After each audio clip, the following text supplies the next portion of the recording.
All right, 7 graphic design mistakes you should never make. Oh, wait. Oh, there you are. Sorry about that. Hey, 7 graphic design mistakes you should never make. If you're a graphic designer, your income and your success is dependent upon your skills. And a lot of graphic designers don't understand design principles. So in this one, I'm gonna show you guys 7 mistakes. I'm gonna really help you guys transform the way you guys do graphic design by the end of this video. So you're probably stressed out because you're not getting enough graphic design work and you're going, what is going on? Why can't I get any graphic design clients? Well, it's probably because your graphic design skills are not up to par, and maybe there's just some basic mistakes that you're making that could get you more work. So the first step to this is going to be becoming a better designer. And if you stick with me till the end of this video, these 7 steps that I'm going to share with you are going to help you do just that. So make sure you got a pen and paper and take some notes because you're going to want to apply these, not just hear what I have to say. So I've seen some work recently shared by a lot of different graphic designers, and I keep seeing these common mistakes come up time and time again. And I wanted to point these mistakes out, and that's what inspired this video, is understanding what are these common mistakes people are making and how you can avoid them from making your work look cheap or underpaid or undervalued or just subpar. And that's probably why people are not hiring you and why you're not getting enough client work. So the first step in that is to increase your skills. The first way you can increase your skills by watching videos like this and learning what mistakes not to make. There's one thing to learn what to do, but it's also important to learn what not to do. So that's the first thing. The second reason why I think people aren't hiring you is you're not paying attention to what the market wants. So many creatives are just doing what they want to do rather than what the market is paying for. This is a really important element to this point I want to make, is you need to follow the demand. If there are other graphic designers that you look up to that you respect, and if you don't, you need to find some that are doing the similar type of work that you're doing. Model what's working. You know that they're making money. You know that they're successful. They keep getting clients. They keep getting projects. So model what works. When I started in my career back in 2006, 2007, I modeled fellow graphic designers who were doing nightlife flyers and promotional flyers, and I modeled the same styles and the same elements in their work. So follow what the market is paying for. Don't just create something because you think it looks good. All right, so let's get to the third reason why I think people are not hiring you, and that's because you're not showing your work to enough people. How many people are you making offers to on a daily, weekly, monthly, and even yearly basis? If you don't have numbers, if you don't have a plan in place, this is an area that's hurting you. You need to be going out there and sharing your work. We have a gentleman that's inside of our Instagraphics Pro Network that does billboard designs.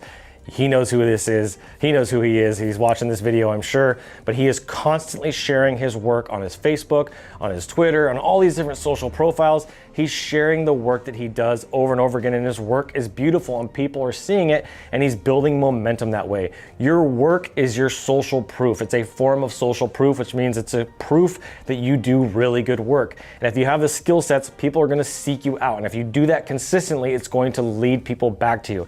It's pulling the rope versus pushing the rope. This is a really important point. You need to be sharing your work on a daily basis. You're doing tons and tons of projects, and you may not be leveraging this opportunity. All right, so before we jump into the actual graphic design mistakes, I'm curious, what is the #1 most common mistake that you see as a graphic designer in other people's work? What is it that you see over and over again? I want to know. I want to engage with you. I want to get to know you. Drop a comment down below so I can say hello, and I look forward to hearing from you. All right, graphic design mistake #1 is overusing layer effects. Now this specifically applies to Photoshop more than it does Illustrator, but inside of Photoshop they have layer effects. And layer effects are an important piece of actually designing and actually incorporating and making designs look beautiful. But I see them constantly being overused. And recently I saw some work and I was like, oh my goodness, your biggest issue is that you're doing too many layer effects.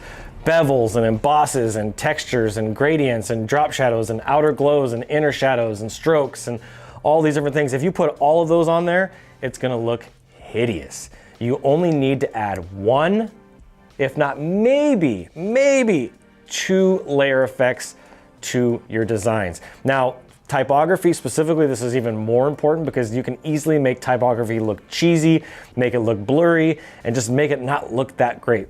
Think about things as more of a simplified, clean, crisp layout. You want to have your text be easily read, and the more effects you add to it, the harder it's gonna be to read. And the messaging is what's most important about the design. So don't overuse the layer effects. Keep it simple when it comes to your layer effects. The second graphic design mistake you should not make, and I see this all the time, it drives me wild, is contrast, poor contrast, either contrasting too much or not contrasting enough. I saw a design recently that had like a brown background and then it had like a lighter brown lettering. And I'm like, dude, what is this person thinking? You can't see it, it's not visible. And then the opposite angle of that is doing a white background with black, pitch black text. That's really hard on the eyes. If you wanna make something that's more visually appealing, you wanna soften it up a little bit.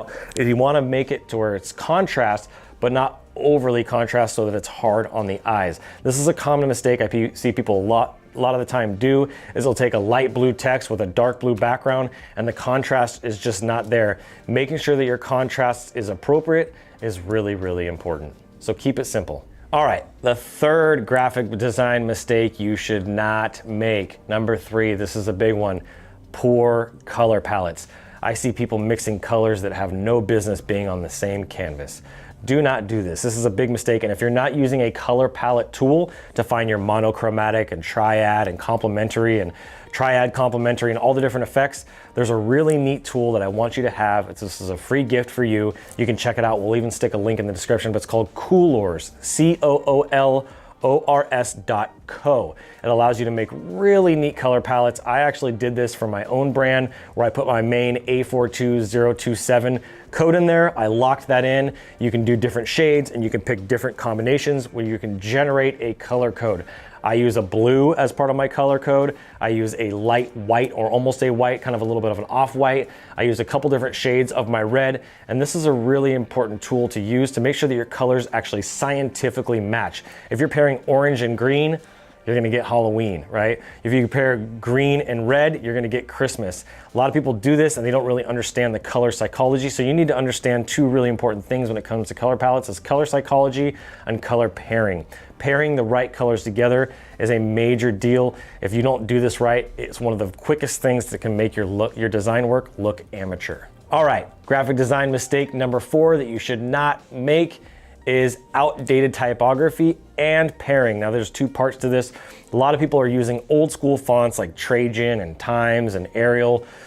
Don't use those fonts. Those fonts are outdated, they're boring. You need to be a little bit more innovative. Now there's always an exception to the rule, but the general rule is find fonts that are more cutting edge, that are new, that are fresh, that are vibrant, that have a lot of life to them. Now there are some classics out there that I still love like Century Gothic and Avenir, but the go-to tool that I use when it comes to fonts is Google Fonts. They use really nice, high quality fonts, and you can use Adobe fonts. Those are 2 really good options for you, but don't use old school fonts. And you wanna make sure that you pair your fonts correctly. Try not to do a serif with a sans serif. Most of the time that doesn't work out very well. Keep a consistent font on your design. If you're using 3, 4, or 5 fonts on one design, your design is gonna go downhill very quickly with each font that you add. I usually recommend no more than 2 fonts on the design. So this is something I want you to understand is don't use old school fonts, use something new and fresh, and don't pair old fonts with new fonts, and just keep it consistency. Consistency is the key. Graphic design mistake number 5. I hope you're ready for this one because this is a very common one. I see probably more than almost any mistake is your backgrounds. Do not complicate and over clutter your backgrounds. I see people trying to blend black and white photos into the background and multiple images into the background and cut out photos and cropped photos. Keep your background simple. Don't do gradients in your background. Keep it one consistent color. Now you can use textures. I think textures can be okay. But you want to make sure that it's a simple texture. And if it's a busy texture, you need to blend and reduce the opacity of that texture so that it's not overpowering and taking away from the context and the message and overall the most important thing, which is the objective of the design. I've used some wood backgrounds in the pattern in the backgrounds of my designs in the past, and that has helped, but I've also cut down the opacity or blended it in a way that didn't take away from the messaging. You want to stay away from busy backgrounds, keep it simple, focus on the content, not just the design. Graphic design mistake number 6 that you should not make, and this one is usually on the client side, but it's your job as the content creator, as the graphic designer, as the person that's leading this project, which is probably going to be a marketing piece. So as the person that's leading the design side of this marketing campaign, you need to make sure that your content and your verbiage is on point. Now, what do I mean by on point? A lot of people put too much content, too much verbiage, and they try to stuff it full of so much information. It is not a book. You need to have a clear objective for this marketing piece. And when people don't have a clear objective, it's a dead giveaway by their content. They just fill it in with much information as possible. And a lot of really great graphic designers that I've seen, Wes, who I mentioned earlier in this video, they simplify the messaging and they take more away. Less is more. Keep it simple. What is the main outcome that you want from this marketing piece? What is the objective? There's a lot of information that can be given after the fact, after they've engaged. What is the minimum amount of information that they need to be able to take this action? How do you compel them to take an action?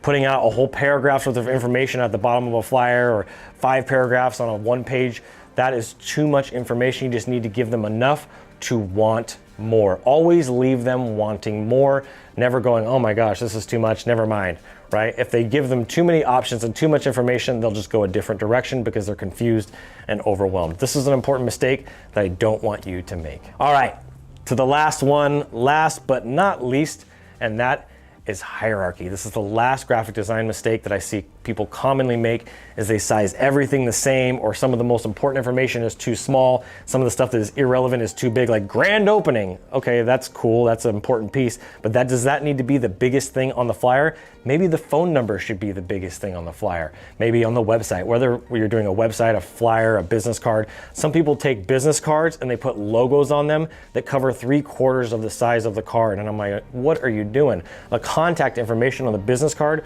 is most important. So understanding hierarchy of what needs to be where and positioned in what spot.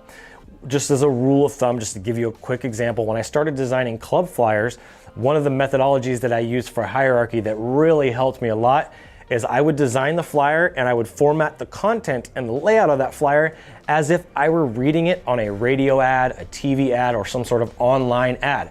And so I would give them the event information that they needed first and foremost. December 22nd, 2020, blah, blah, blah, whatever, it's ABC Company presents, and then the name of the event, and that would be huge because I want them to remember the name of the event. So you'd have the date of the event up top. That's the first thing, so they know what the date is. They go, oh, okay, I'm busy that day. This company's presenting it, so they go, oh, I've heard of that company.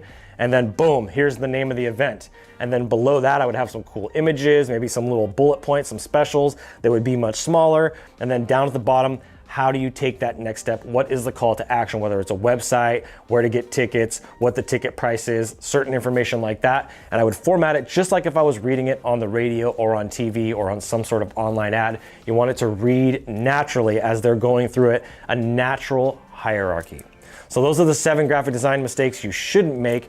Hierarchy is a big one. You want to make sure you get that right. And if you don't know what hierarchy is and you still need more understanding, I have videos on my channel about that. I just want to be here as a resource. So make sure you drop a comment down below if you have any questions. If you found any of these tips helpful, please throw a like on it. I don't get paid to do these videos. I'm just doing them because I want to help our community grow. I want to help our creative industry grow. And I just want to help our industry become better overall. So thank you guys so much for watching. I look forward to seeing you guys on the next video.